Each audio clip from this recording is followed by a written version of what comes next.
moi, je pense que ça va être dans un contender, ça c'est sûr et certain, parce que Mhm. c'est un vétéran de très grande qualité avec un très gros QI qui peut parfaitement remplir le poste de meneur. Et je pense que beaucoup de contenders vont se jeter dessus et que faut pas forcément se restreindre aux favoris, entre guillemets, que pourraient être les Lakers ou encore les Warriors. Je pense que même des underdogs comme les Cavs, comme même, tu vois, un Minnesota avec Chris Paul, je ne serais pas étonné. Donc, ne pas restreindre nos possibilités pour Chris Paul à seulement trois quatre équipes, mais vraiment, je pense, une quinzaine d'équipes qui pourraient facilement accueillir Chris Paul. Oui, moi, franchement, moi, quand j'ai vu la news arriver, il y a une équipe qui est venue à mon esprit, c'est les Clippers. Les Clippers, Après, Ah. Genre, après les en vrai, en Clippers, fait, pour Chris Paul, est-ce que la narrative pourrait être encore mieux autre part qu'aux Clippers? C'est-à-dire que en tu vrai, en retournes plus, chez toi, tu il coche retournes en dans une plus. équipe contender. Ouais. Franchement, et les Clippers signés au minimum, ça, ils vont pouvoir le faire, Chris Paul, au niveau de leur salary cap. Donc en vrai, quand j'ai vu ça, je fais, enfin, ça va être une bataille de Los Angeles encore, tu vois. Surtout qu'on précise que en étant coupé avant le 28 juin, le contrat de Chris Paul avec les Suns ne serait que partiellement garanti à hauteur de 15 millions. Ouais. Donc, il resterait dans le salarié cap des Suns à 15 millions de dollars. Et dans ce cas-là, avec déjà 15 millions de dollars qui rentrent dans le compte en banque, Chris Paul peut très bien se permettre, comme l'a fait Westbrook aux Clippers, de signer pour un contrat minimum. Ah bah c'est justement, clair. moi, désolé, je te coupe, Vas-y, vas-y. mais t'as déjà eu Westbrook à faire un plutôt bon passage chez les Clippers. Ça a un peu fait un début d'alchimie quand même, on l'a vu pendant les playoffs. Je trouverais ça un peu con de tenter Chris Paul à la place de Westbrook justement, alors que bah justement Westbrook il a déjà joué avec avec certains joueurs de l'équipe, des Eric Gordon, des Reggie Jackson, des Paul George. Donc je sais pas, ce serait un peu coupé je vais pas dire la dynamique parce que c'est les Clippers, Mhm. il y a pas de dynamique depuis 2019. La dynamique c'est les blessures. Mais je trouve que ce serait un peu con de le prendre aux Clippers justement moi. Après, je voyais BBF qui nous dit CP3 est à un âge où il se vendra au plus offrant. J'ai du mal à le voir chez un prétendant. Bah en fait, Pas du non, tout. Pas du il va y avoir tout. le côté ring chase, hein. Mais bien sûr, surtout que Là, CP3, même lui, il a pris le bag, hein, déjà. eh oui, mais même lui, il a dit que ce qu'il veut, c'est la bague. Shams Charania l'a très bien fait comprendre. Il ne signera pas chez Pistons, il ne signera pas chez Rockets, il Chez ne les signera pas Spurs, j'ai chez vu Spurs. l'âge. Ah, je Voilà. suis Donc, triste. non, mais franchement, ça serait très étonnant de voir Chris Paul faire ça. Comme a dit Maxime, il a déjà pris le bague. Il a déjà des contrats faramineux, ne serait-ce qu'avec Jordan, qu'avec State Farm. Tu vois, donc voilà, il y a pas besoin d'aller chercher l'argent pour Chris Paul. Puis L'argent même se les porte très bien chez lui. même Et ses ouais, sponsors à lui. putain, qu'est-ce que je viens de dire? Oh là là, c'est une folie. Ouais, non, mais je voulais T'écoutes, englober le tout, tu t'é- vois. Mais si je t'écoute, Bébou. t'écouterais pas Tibi, toi, par hasard? Il me semble, je t'ai déjà vu par là dans le chat. Ah, il me Mais ouais, semble. mais non, mais oui, là, la priorité sera de faire du bien à son ego, de rencontre la bague, pardon, et pour faire en sorte que sa fille se fasse plus bully à l'école et qu'on lui dise plus, ah, ton daron, il n'a pas de bague. Voilà. Je dis bonjour juste à Akvisha qui est de retour après cette nuit NBA qui nous demande si on a bien dormi. Oui, ça va, Oui, on prend ça à tranquille. Maxime en plus. Ça, c'était super. Ingénieux, il nous dit perso, j'ai du mal à voir ce qui peut apporter une équipe contender. À la limite, peut-être chez une jeune équipe genre Grizzlies, mais sinon, je Non, vois pas quand ce qu'il peut même. apporter. En fait, Quand je même. mettrais une nuance là-dedans. Il peut apporter grave, mais dans un rôle bien précis. C'est-à-dire que oui, tu peux plus compter sur lui pour te driver l'équipe et tu peux pas compter sur lui pour gagner. Par contre, n'importe quelle équipe qui a envie d'un meneur gestionnaire qui garde bien la balle, qui te fait tourner une équipe, par contre, il va intéresser énormément de monde. Et je sais plus si dans les équipes que tu as citées au tout début, Enzo, tu l'as dit, mais il y a aussi une équipe qui pourra accueillir ce cut comme du pain béni. Bah, c'est l'équipe du MVP de saison régulière, c'est les Sixers. Oula, après, Bah, je suis vraiment pas. imagine tu perds Harden, en mode il Ah, veut retourner à Houston et tout ça. Quel autre meneur, gestionnaire, passeur tu peux avoir à part Chris Paul? Moi, je suis pas convaincu de ce fit-là parce que c'est pas ce qu'il faut avec Embiid. Avec Embiid, il faut un gars dangereux avec la balle qui puisse lui ouvrir les défenses et créer des espaces. Ce n'est pas Chris Paul qui fait ça. Therese Maxey à côté. Oui, bien sûr, Thérèse Maxey à côté. Mais du coup, Chris Paul, en soi, il sera pas là pour attaquer et les défenses ont envie de s'adapter dessus. Eh oui, mais les défenses ont envie de s'adapter dessus. Oui, Donc mais non, moi, Chris Paul, il resterait très capable quand même si tu les laisses un Oui, espace, hein, attention. mais non, mais C'est oui, pas bien sûr, Rajon Rondo mais non plus, hein. non, mais c'est pas idéal. Je préfère un vent vite pour le coup avec, Ah, je trouve que avec. ça ferait doublon avec Therese Maxey, je trouve. Mais non, tranquille, mais C'est- c'est- ça sera toujours mieux que Chris Paul. Parce que pour moi, Chris Paul, c'est un style où tu le mets aux Clippers, il y a Kawhi, il y a Paul George, il y a Powell, il y a ci, il y a ça va marcher. Tu le mets aux Bucks, il y a Middleton, il y a Drew, il y a Giannis, ça va marcher. Bah Tu le mets aux non, il y aura Warriors, pas Jrue au cas où. mais pourquoi? Tu parlais de Chris Paul. Oui. Bah tu mets Chris Paul et Jrue Holiday sur le même backcourt. Mais bien sûr, le Drew Holiday, de base, c'est un arrière. Hein. Quand il a commencé sa carrière, c'était un arrière. Après, il est venu aux Bucks et il est devenu meneur. Mais du coup, tu auras Drew, tu auras Chris, tu auras Giannis. Donc, tu vois, c'est en fait, Chris Paul doit être dans une équipe où les dangers sont déjà présents et les défenses vont en gros devoir juste réfléchir à comment gérer et contrer son playmaking. Mais si, en gros, Chris Paul, c'est ta deuxième, voire troisième option offensive, ça ne marchera pas. Moi je pense que ça peut être un fit intéressant. De toute façon, je pense que pour jouer avec Embiid, il faut un meneur, gestionnaire, passeur et tout. Pas sûr. C'est pour ça Pas sûr, qu'Arden tiens, c'était très bien parce que gros QI, passeur, mais enfin très oui, bien. gros QI aussi. Mais parce qu'après, Harden, il se faisait défendre aussi. On Mais peut si pas lui puis bah laisser attends, d'espace, du coup, ça crée de Chris Paul l'espace. aussi il s'est attaqué. Attention les gars. Ouais, Il mais s'est c'est attaqué, plus oui. comme avant, Eh, quoi. eh, eh, Ouais, on te Enzo, parle en Enzo, playoff, mais en playoff. t'es le Mais en premier playoff. et je suis de ton avis à dire Ben Simmons s'il est pas fini, pourquoi on enterrerait Chris Paul? 2 secondes. Ah, mais parce que déjà, Chris Paul a 37 ans et, Puis, euh, et 38. Et ensuite, oui, Ben Simmons, il a une capacité de drive incroyable que Chris Paul n'a plus. Oui, mais Qu'il avait, n'a plus.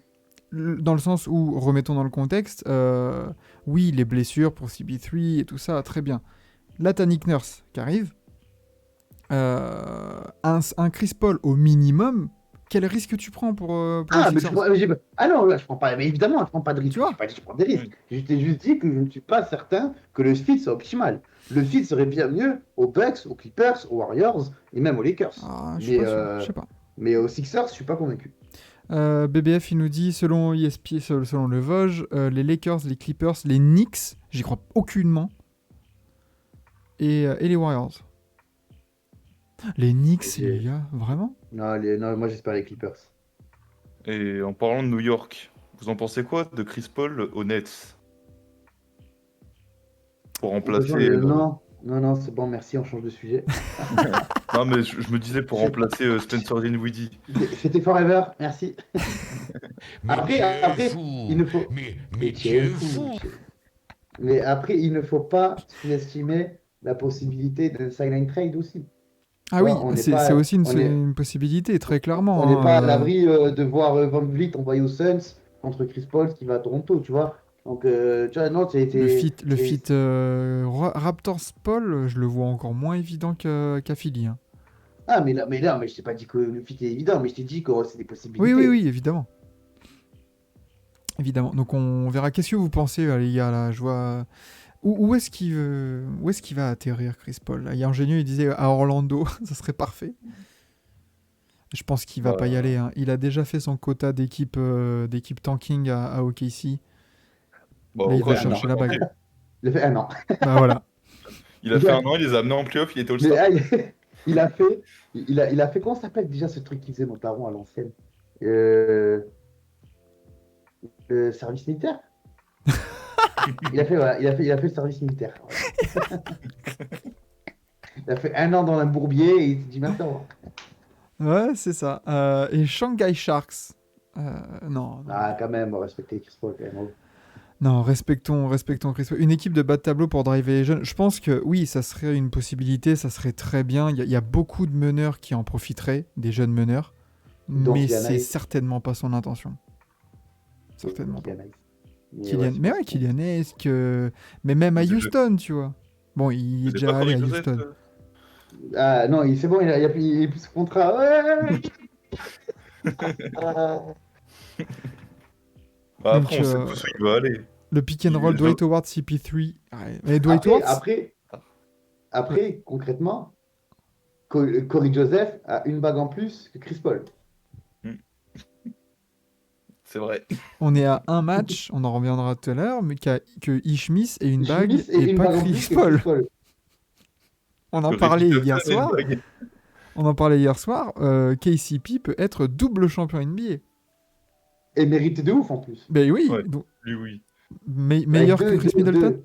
avec deux- Meilleur que Tracy McGrady. Ce sont des lots. Ah bah alors. Attends, on taquine, hein, mais des places du top Tracy 100, Tracy McGrady, c'est 0 points en finale, on rappelle. c'est vrai. 0 points second tour. CP3 en mode Snake à Denver. Ouah. Non, j'aime pas. J'y crois pas. Mais je pense même pas que du côté de Denver, c'est la mince, S'en la battre les stratégie. Ils s'en battent les couilles. Non. Comment pas, ils s'en battent les T'as couilles. t'as un homme Il- qui performe à plus haut niveau que lui à ce stade de la compétition, c'est Monsieur Christian Braun, hein, à Denver. Qui aura peut-être lui aussi une bague. Ah oui, il aura sa bague. Et d'ailleurs, lui, il a gagné le NCAA l'année dernière et là, il va gagner NBA. Mais il me semble qu'il y a que Magic et Magic, un Larry autre Bird. joueur. Ah non, Larry Bird l'a perdu en finale après. Non, qu'est-ce que je raconte? Si, il a perdu en finale. Non, non, Il il me a semble gagné. que ça serait que le troisième de l'histoire à faire le doublé Attends. sur 2 ans. Parce que je sais que Larry Bird est resté un an en plus parce qu'il a perdu en finale de NCAA contre Magic et qu'il voulait gagner avant de partir. Oui, mais est-ce qu'il a Il été reste champion un an. NBA juste après? Il me Bah semble non. pas. Il me semble pas. Bah il non, me du semble coup, pas, parce non. que c'était Magic. Tu sais, avec le fameux MVP des finales volé à Karim. Mais non, mais oui, mais c'est ce que je te dis. Il est parti en. Genre, au moment où les deux sont fait draft, Larry Bird, lui, a dit non. Moi, je. Ah non, t'as raison. Ah non, Larry Bird, il est Merde. rookie de l'année Désolé, devant. Désolé, je dis Magic. la merde. Non, mais je veux dire Désolé, surtout je dis la merde. qu'après, c'est surtout dans le fait de gagner NCAA année 1 et NBA année 2. Tu vois, c'est le doublé. Ouais, tu peux prendre ta retraite. T'as fini. Ah bah, Ok. clairement, hein, Christian Braun, bientôt Hall of Fame. Hein. Ah ouais.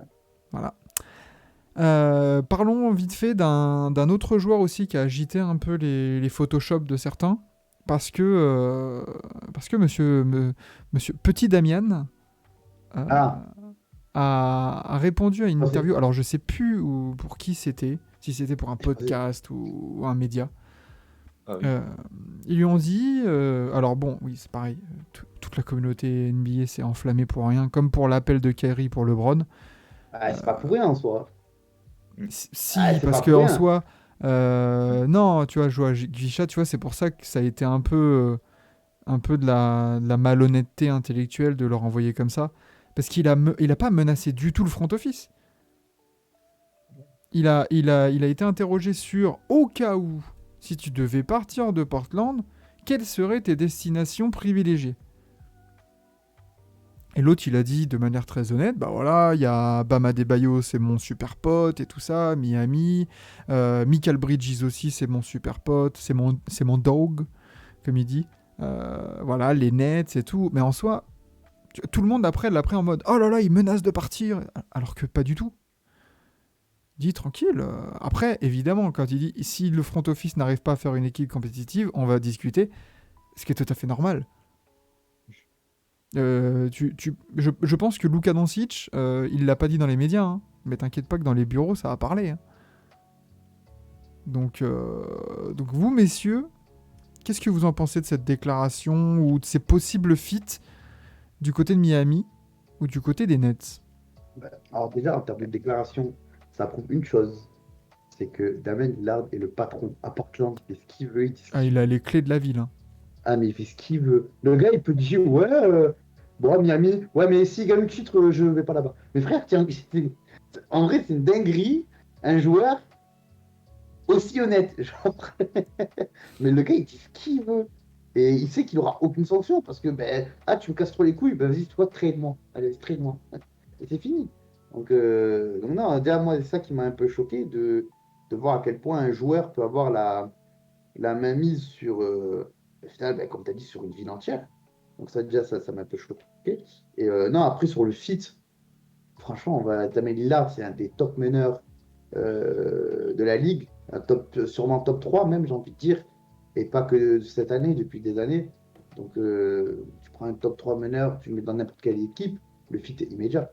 Donc franchement, moi, je me fais. Après, j'aimerais pas le voir au Nets, parce que c'est une équipe de merde, et que Michael Bridges va pas faire long feu là-bas. Ouais. Mais au Heat, c'est un. Ça Mais je pense que stream, ça stream de ouf. c'est un doux rêve aussi parce qu'il a cité Adebayo pour le hit. Je pense que Butler ne part jamais en, en contrepartie de Lillard, hein, si t'es le hit. Hein. Ah non, mais si t'es C'est le Tyler Heat, Hero qui part. c'est Tyler Hero, c'est tous tes roleplayers de merde, Duncan c'est Robinson. Et tu vas jouer à pics, 4. c'est des pics, mais après, mais tu joues avec Butler, Adebayo et Lillard, mais après tu me prends, tu vois sur Touquet, quand on passe les moratoires, on n'a pas assez de joueurs, ils prennent des joueurs au hasard. Ouais, voilà, ça c'est bon, ça. C'est Ouais, Avant, parce mais qu'ils font bon. déjà. C'est parce qu'ils font déjà le hit. J'ai bien ah, c'est ce l'impression, qu'ils ouais. font déjà, tu vois. Donc non, en vrai, après ça roule, ça roule. Tiens, même en vrai, on sous-estime. Mais Nikola Jovic, l'année prochaine, quand il va commencer à vraiment jouer, qui sera plus gêné par aucune blessure ni rien, ça risque d'être assez impressionnant à voir. Et moi, je ne serais pas étonné de voir, comme j'ai dit, un Jovic qui step up et qui t'apporte 13, 14, 15 points par match, tu vois. À voir tout ce que cela donne, sachant que je pense que le hit va être assez agressif pour chercher des pics de draft. En mode, tu veux Duncan Robinson? Vas-y, donne-moi un late first tour et il est à toi. Et voilà. Si, Ah, tu veux Max Strus? Vas-y, donne-moi voilà, tu vois, genre, c'est des trucs comme ça. Et c'est avec ça qu'ils vont se reconstruire. si titre il n'y a pas, cette année, on en reparlera juste après. Euh, Est-ce que Miami, ça part en semi-reconstruction, là? En mode, on garde Butler, on garde Adebayo, et après, tout le monde est disponible pour des pics, ou etc. Alors, ça s'appelle un retool et non pas un rebuild. Ça s'appelle un retool. Donc, oui, ça part en retool, totalement. Oui, je pense, parce que quand même, tu vas 2 fois en finale, t'échoues 2 fois. Tu vas avoir un peu le seum. Puis Ben, là, tu parlais. Est-ce que Adebayo est vraiment intouchable en cas de Oui, retool, comme tu dis? oui, oui, parce que tu auras jamais mieux en Oui. termes de pivot. Tu auras pas mieux en termes de pivot, donc c'est intouchable. Ouais. Et Hero, Struss, Vincent. Bah, en fait, Max Struss, ça Gabe peut Vincent, partir. c'est agent libre. Hein. Donc, faut déjà les re-signer du côté hit. Tu as Non, Kyle Lowry qui peut partir. il va partir même, c'est sûr. Ouais, par contre, pour faire partir Kyle Lowry, vu le salaire, Ah, bah, comme tu disais, justement, faut des pics. tu vas Oui, avoir oui, mais, des mais équipes qui ont même. besoin d'un vétéran, la Mais meneur, ouais, qui a 2-3 regarde pics, et puis voilà. Ouais, un mais on truc tout parle con. du salaire et tout aussi, tu vois. Un truc tout con. Les Pistons, tu vas dire, J'y salut, il pensais. va bien, il va bien Kylian Hayes. Vas-y, nous on prend Kylian, parce que Kylian Hayes, c'est totalement hit culture. Totalement hit culture. Tu vois, Ouais, mais il après, va. là, on parle d'avoir des joueurs pour être une équipe contender, c'est pas d'avoir des mecs qui vont finir en Chine dans 2 ans, quoi. Ouais, déjà, tu vas bien parler. Déjà, je te dis Oui, maintenant, tu vas bien déjà. parler. Déjà. Et ensuite, Kylian Hayes à Miami, pour gérer la seconde unit, ultra bon défenseur, très bon playmaker, agressif. Pourquoi il n'aurait pas sa place? Non, mais c'est des trucs comme moi, franchement, les gens qui critiquent Kylian Hayes sont ceux qui regardent le moins les Pistons. Bizarrement, les gens qui regardent les Pistons, ils trouvent toujours des trucs à dire de bon sur Kylian Hayes. Non, mais parce que Donc, on Non, a, il est allez, non, mais après, français. je, Il est après, je suis français. je vais d'accord. manger, je vais Non, te mais manger Stampoul. Vous allez voir, je vais manger Stampoul, vous mettez trop la haine. non, mais je suis d'accord, c'est un très bon playmaker, c'est un bon défenseur et tout. Moi, après, ce qui m'a. Enfin, pas que moi, je pense, tu vois, après, c'est tu sais, au niveau des pourcentages, des machins et tout. Bon, après, Ah, t'es ça, c'est au sûr que, Pistons et tout, donc bien c'est. sûr. Mais après, le souci de Kylian Hayes aux Pistons, c'est qu'il était option 2. Et Kylian Hayes, c'est jamais une option 2 dans toute ta vie. Hmm. Donc, faut arrêter aussi. Oui, il avait des trucs, il avait des pourcentages atroces, parce que le mec est option 2, il joue sans aucun ball handler. Seul ball handler de toute l'équipe, c'était lui. Du coup, pour avoir des tirs, il était obligé de faire des step back 3 points. Donc, frère, encore il a des pourcentages de merde. Arrêtez. Tiens, Année Mekonen, là. olympique, Vas-y. année olympique en plus, il va vouloir se montrer, évidemment. Pawai nous dit Ace, c'est à Lasvel dans 2 saisons. Bon, les gars, Mais abusez pas pas, jamais de abusez sa pas. vie. Euh, Même s'il retourne en Europe, il joue l'Euroleague et pas à Lasvel. Vous êtes fous, vous, quoi. petit point, justement, on parlait du hit et des pics de draft parce que la situation n'est pas catastrophique. On n'est pas sur du Bulls qui n'a rien du tout. En 2023, par contre, là, ils n'ont pas de draft, de pic de draft. 2024, ils ont un first round. 2025 et 2026 aussi. Par contre, il n'y a aucun second pick.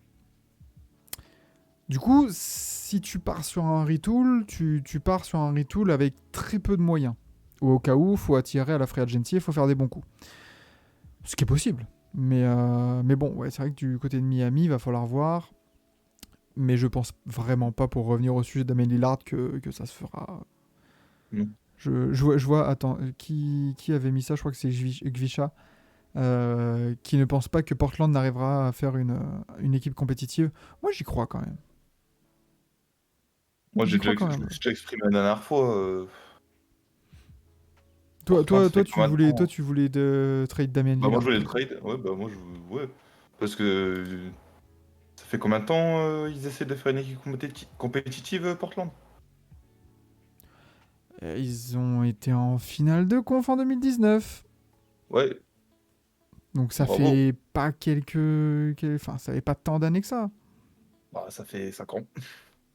Bon, t'abuses. Eh, Bah, non, on est bah, en 2023. Il y a eu une année de pandémie. Il y a eu tout ça. Genre, on peut ouais, dire que ça fait 2 saisons complètes. Allez. bah, depuis qu'il y a Lillard, ça allait qu'une seule fois en finale de conférence. Ah bah oui, ah, en parlant de ça, on va pas trouver beaucoup d'équipes qui ont fait des finales de conf ces dernières années, vu comment les Warriors, les Cavs, ils ont trusté. Je pense qu'il y a pas mal d'équipes où on peut dire, eux, ils ont fait qu'une finale de conf Ouais. en 10 ans. Bah, après, là, tu vois, je suis en train de regarder. Ils ont passé que. Enfin, il y a que 3 éditions de playoffs où ils ont passé des tours. Tu vois, genre les Clippers, Les Clippers, depuis Lob City, c'est combien de finales de conf? Bah, une seule, mais de toute façon, c'est la seule de leur histoire. Voilà. Quelle équipe de merde aussi. Ah, c'est ça. Je suis Pardon. plutôt de l'avis de Mercurochrome dans le chat là, qui met si le front office commence à utiliser leur cerveau, pourquoi pas. Et comme je le disais la dernière fois, c'est que là, ils ont vraiment un asset de ouf, le pick 3. Et Anthony Simons. Et là, du coup, tu peux avoir un beau package pour avoir quelque chose. Mais ça, on en a parlé dans une vidéo déjà actualité. Allez voir, du coup. Je crois que c'était la vidéo actualité où on parlait aussi de LeBron au Mavs. Au cas où, si vous voulez aller voir sur YouTube. Messieurs, est-ce qu'il est pas temps de passer à la petite review des games 3 et 4 de Allez. Denver-Miami?